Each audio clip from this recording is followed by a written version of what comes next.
All right, Blue Jackets fans. So this week there's re-airing of classic moments in Blue Jackets history. Fox Sports Ohio are airing some big ones all week. And tonight is the Blue Jackets at 8 o'clock on Fox Sports in Ohio as they take on the Nashville Predators from 2001.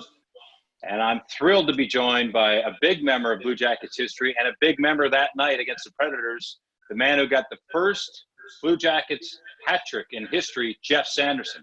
Sandy, how are you? I'm doing good, Jody. How are you doing, bud? Thanks for having me. I'm doing great. Yeah, big moment in Blue Jackets history. You were here in the early days and scored the first hat trick. But more importantly, where are you and what are you doing right now? Right now I'm sitting in my cabin in Whitefish, Montana, just kind of getting lots of family time in. All three boys are home from school, doing online homework and Zoom calls like this, trying to keep up with their school. And we came down here probably early March once everything got canceled. We just figured it's a good place to hunker down and stay away from the virus. And it's been a pretty enjoyable time, just, getting the family together again and spending some quality time. Now, you had a long NHL career. Was Whitefish always a place you always went back there, didn't you? You had a cabin? Yeah, I've had this. We've had a cabin here for 25 years probably, and always came back here in the off season. It's always been a great place to train. Early in my career, they put a roof on the rink here, so there was always ice available through the summer to train, and it just became a really good spot to come get away 2 or 3 months. Or maybe 4 or 5 months in Columbus when we didn't make the playoffs, get away, do some training, and enjoy the outdoors. Now, you're as a young kid, you moved all over the place, and was it important for you to find roots, like have a place to go to in the summer like that for you and your young family? Yeah, just growing up in Alberta, I always wanted a place to go that I could fish and hike and mountain bike and lots of national forest and public Crown Land, whatever it was. So I looked all over the place and back in 1993 settled on, a place here where, we still come to today, and it's basically our second home. Well, it's exciting for us to talk to you out there. It's been a while since you've been in the Blue Jackets uniform. It's hard to believe how time goes, but what's retirement been like for you? Well, it's been 10, 11 years now. It's been 11 years, I think now. First year, I didn't do much. Going into my second year of retirement, started reaching out to different teams, and I landed a player development job with the New York Islanders, did that for 2 years. My boys were at the age where I kind of figured that I wanted to be with them while they started their, minor hockey career. So I gave up that job and stayed at home. We moved up to Calgary, coached minor hockey for probably the last 10 years straight. I think I coached Pee Wee something like 6 or 7 years in a row as each one of my boys went through it. Got involved with a couple of, oil and gas ventures in Calgary, some one good, one bad. So now just kind of waiting, in a holding pattern right now. Everything's shut down, and I'm not sure what the next chapter is going to be, but I know I told you I was going to research the game where I got the hat trick, and I just tried to find it to watch clips. I'm like, I think I better remember who made the passes but I didn't do any research on it. I know when it was and who it was against, but I can't remember the goals. It's funny. I think the third goal, I don't even think I scored it. I think I went to the net, and the refs thought I might have tipped it, but I don't think I did. And anyways. The first one in Jackets history. Let's get into that then, because expansion year, you're a guy who's just, in an early part of your career, but here you are, the expansion draft is coming up and you go to Columbus, Ohio. Do you know anything about Columbus or anything that's happening in the area down here that you just got selected to? Not at all. I remember in that, when the Hartford Whalers, when I was with that team, when that franchise was moving, we were told that we were actually going to move the team to Columbus. So I looked into it a little bit then, and obviously it never happened. That team went to Raleigh, but the summer of that expansion draft, obviously it was Minnesota and Columbus. Didn't know really where I was going to go, but looked into both situations, and I can't say I knew a whole lot about Columbus except where it was on the map in regards to where Minnesota was. So were you told you were going to be not protected in the draft? Did you have a good idea you were going to get selected in one of the teams expanding? Yes, I knew. They don't really outright tell you until, they decide not to protect you. But back then you can figure it out on your own. You look at contracts and who's getting protected and who's not getting protected on your team, the age structure of your team. I was an older player, and I could add it up, and I knew I was going to be exposed in the draft, and I was excited about it. Like everybody, it was opportunity or a restart in their career. So what was it like here in Columbus for you? The building, the atmosphere, it must have been, it's not only a fresh start, everyone is excited that the NHL is in Columbus, Ohio. You have a brand new arena. That must have been just totally refreshing for a guy who's in that stage of his career.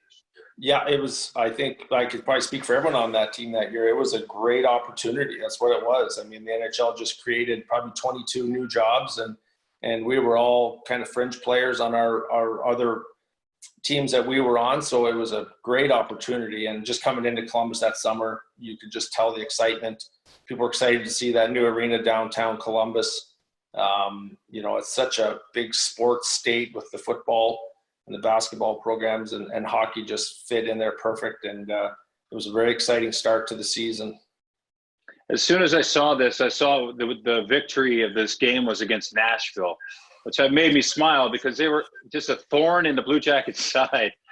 3-1 win. You got all 3 goals that night, Sandy. What's it like to be in the history books for this franchise?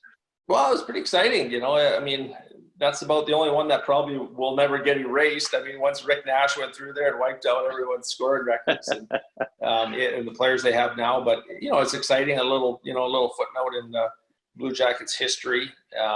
It's always going to have a special place for me and my family, that my 2 older boys were just young kids playing in the driveway then. It was a great family, place to raise your kids. And, I can say me and Ellen definitely miss our time in Columbus.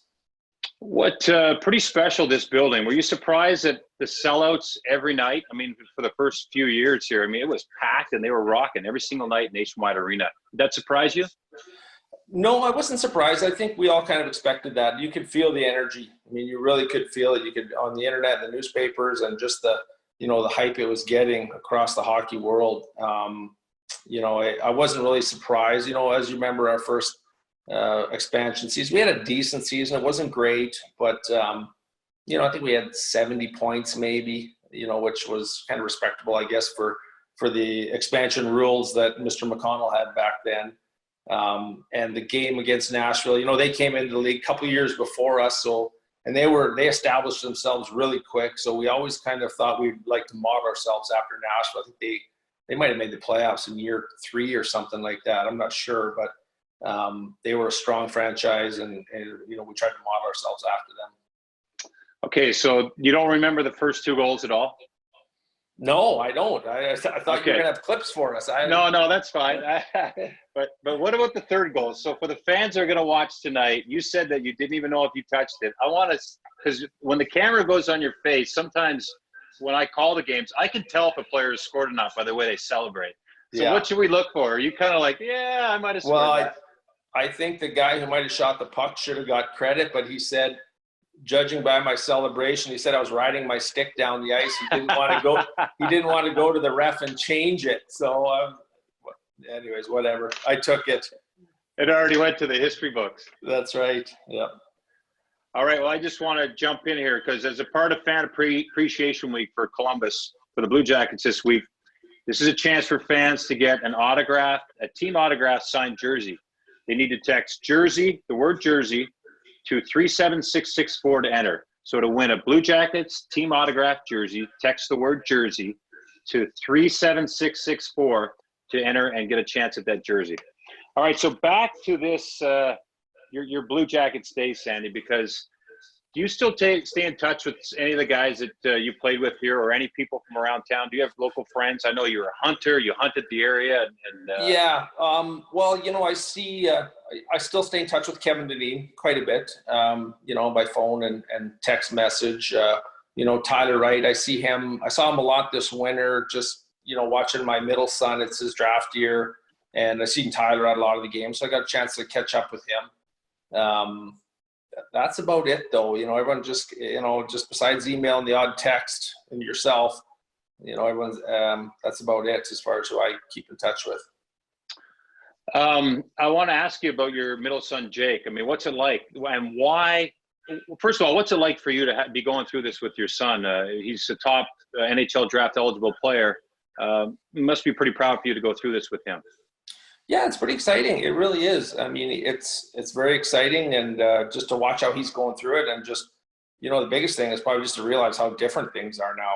I mean, just how prepared these kids are, and he plays a different position than I did, so it's not like I can even give him any pointers on playing D, as you know. I mean, that's a totally different mindset. So. No, I don't think you can. No, exactly. So, but it has been exciting. It's interesting to watch them, kind of mature and grow up, and they do tons of interviews, and it's been unfortunate that we've had the draft taken away from us and all this other stuff, but he's kept it really well in perspective and realizing that there's a lot bigger things going on here than his draft year. But it's exciting for him, and it's eventually going to happen. It's just a matter of when. Sandy, I got to ask you your approach as a parent, because I see all the NHL. There's a lot of NHL sons now emerging and playing in the league. What is your approach as a parent? Well, all my kids basically started hockey in Montana, and on small teams that weren't, we had to scrape together rosters to be able to go and play our games. And then we made our move to Calgary, obviously got a lot more structured and organized, and that's when I really got involved in the coaching side of it. And the approach I took was kind of, I guess, how my dad, and put his sons through minor hockey. It's, very hands-off, no pressure, just some simple guidance. I always just wanted to make sure my kids enjoyed the game. So it wasn't not a lot of whistles and structure, just make sure they're having fun. That's all I wanted to do, was just learn the game and learn it and love the camaraderie in the locker room. So everything else was just a bonus. Well, good luck to you guys on that.